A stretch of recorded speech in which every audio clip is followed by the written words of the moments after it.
we have a new pope, and he's an American, Cardinal Robert Francis Prevost.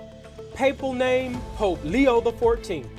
Here at Columbia, protesters occupy the main library, and the NYPD makes dozens of arrests. What happens now? And jury selection resumes at the trial of Sean Diddy Combs. We're live at the courthouse. These stories and more coming up on CJS News. Hello, I'm Juliana Giacconi. Welcome to CJS News. And I'm John Williams. Here's our top stories. Catholic cardinals have chosen a new pope. American Robert Francis Prevost of Chicago, and a member of Pope Francis's inner circle. Here to break down the complex election process is CJS reporter Yumna Sukar. White smoke poured out of the Vatican's chimney just after 6 p.m. local time. A short while later, the Vatican balcony announced Habemus Papam, meaning we have a new pope. So how did we get here? Well, the process is highly secretive and cardinals must be shielded from outsider influence. But 250 cardinals convened from all over the world.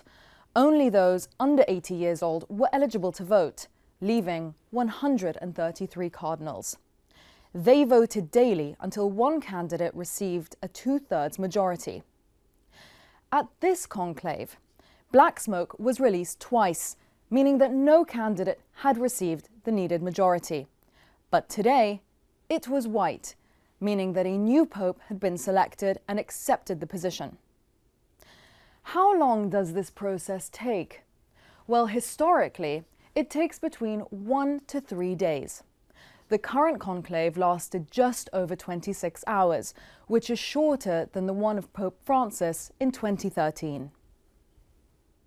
Thanks, Yumna. Back at home, a protest erupted on Columbia's campus last night. It started at Butler Library and then spilled out onto the streets around campus. We have team coverage. Anna Kane has more reaction from far and wide, but we begin with Carolina Pedrazzi live outside Butler Library. Carolina. Yes, thank you, John. It all started here yesterday as a sit-in in Butler Library. Columbia University Apartheid Divest led the protesters, and we were here as protesters were being led out by NYPD handcuffed. We then followed the protesters as they marched around the premises of Columbia.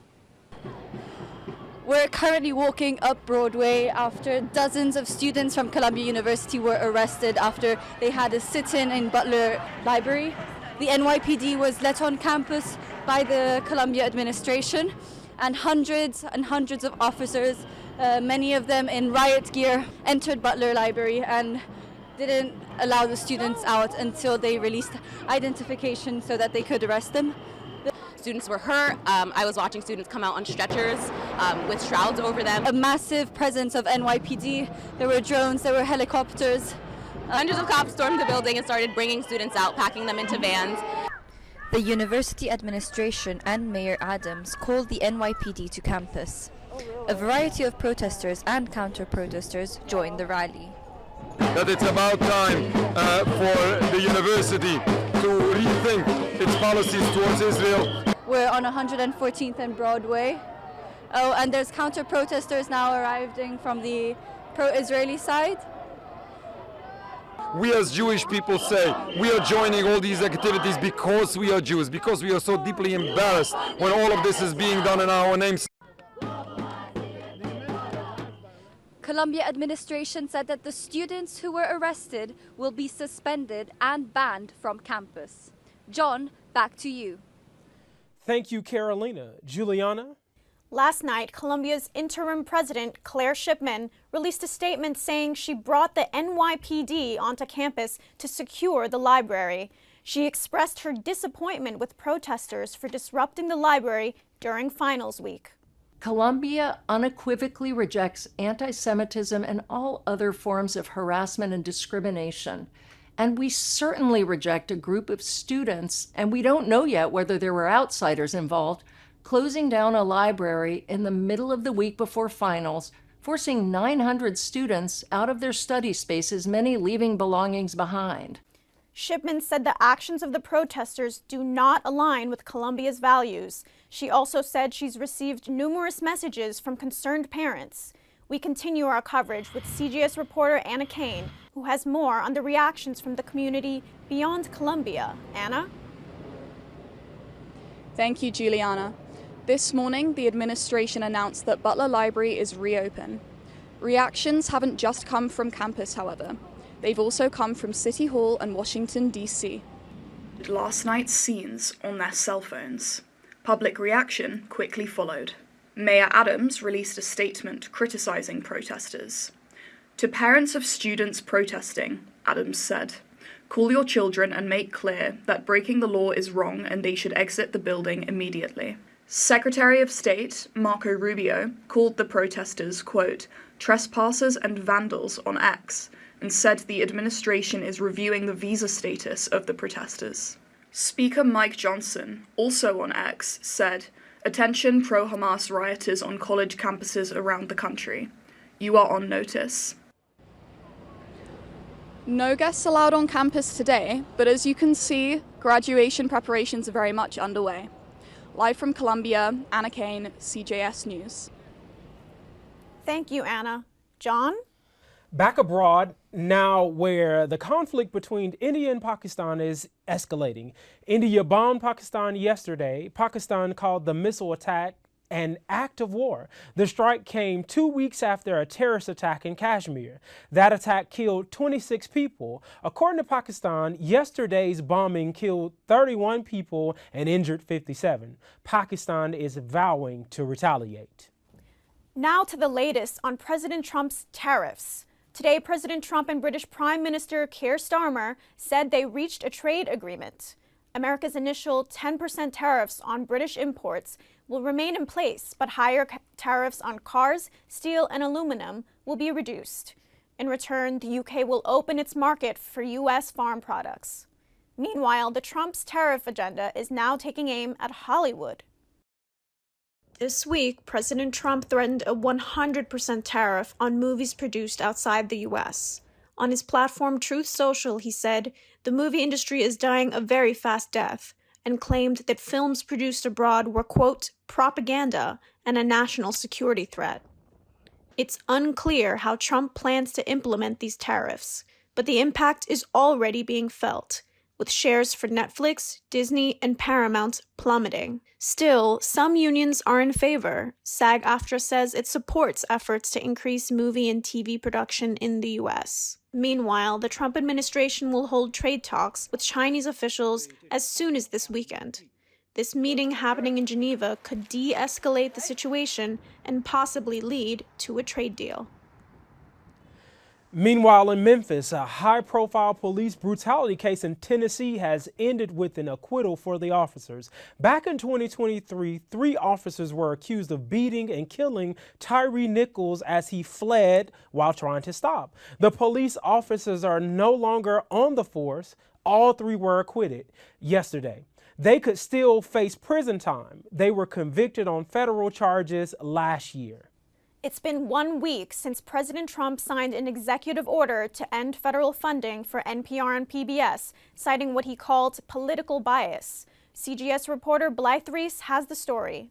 The nonprofit news organizations NPR and PBS receive $500 million in federal funding, but President Trump wants to take that away. In a Truth Social post back in March, Trump called the radio and TV organizations, quote, "two horrible and completely biased platforms." We have known for a while that we were going to lose funding and resources. The Corporation for Public Broadcasting says the impacts of Trump's executive order, if it holds, won't be felt immediately. The way it's supposed to work is that Congress is the entity that approves the federal budget.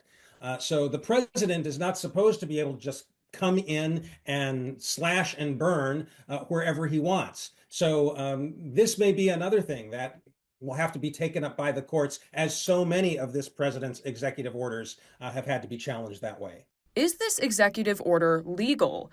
Congress allocates funding for the Corporation for Public Broadcasting, and the corporation, in turn, sends funds to PBS and NPR. Basically, even if you cut the funding, it would be 2 years from now. It wouldn't be in the next budget. It'd be the budget after that. WJFF Radio, an NPR affiliate in the Catskills, gets 25% of its funding from the Corporation for Public Broadcasting. Despite the executive order, they are not losing hope. We're going to stay committed to our local journalism, our local programming, because that's what distinguishes us from everything else in the world. Blythe, what does the future for NPR and PBS look like? So as of right now, the heads of PBS and NPR have said that they are looking at legal options. But as of right now, the real problem remains with the smaller networks. For small local stations like WJFF, this funding can be make or break. And it matters for their listeners as many live in news deserts and rely on these stations for information on everything from elections to severe weather. Juliana? Thanks so much, Blythe.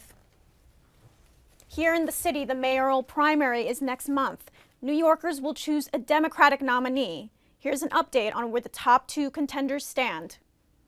For weeks, former Governor Andrew Cuomo has maintained his lead, now at 45%, according to a recent poll, and he has racked up over $1.52 million in donations.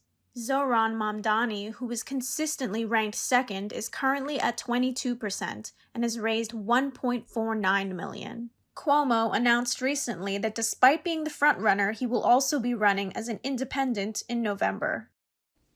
Music mogul Sean Diddy Combs' federal trial is underway here in Manhattan. Combs is facing charges of racketeering, sex trafficking, and more. CJS reporter Callum Foote is live outside at the courthouse in Lower Manhattan with more. Callum?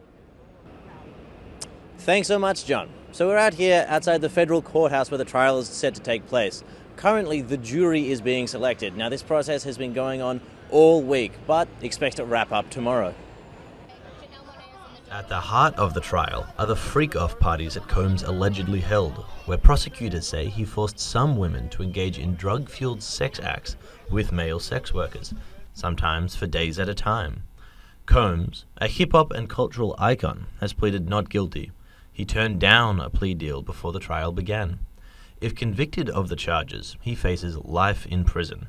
The prosecution has to show that there were victims of Mr. Combs's conduct who were forced or defrauded or coerced to get them to engage in commercial sex acts, sex for money. Combs has been held at the Metropolitan Detention Center in Brooklyn since his arrest back in September. Some experts draw parallels between the Combs case and Harvey Weinstein's. Weinstein, the former movie mogul, was found guilty of rape in 2020, but is now being retried on those charges in New York.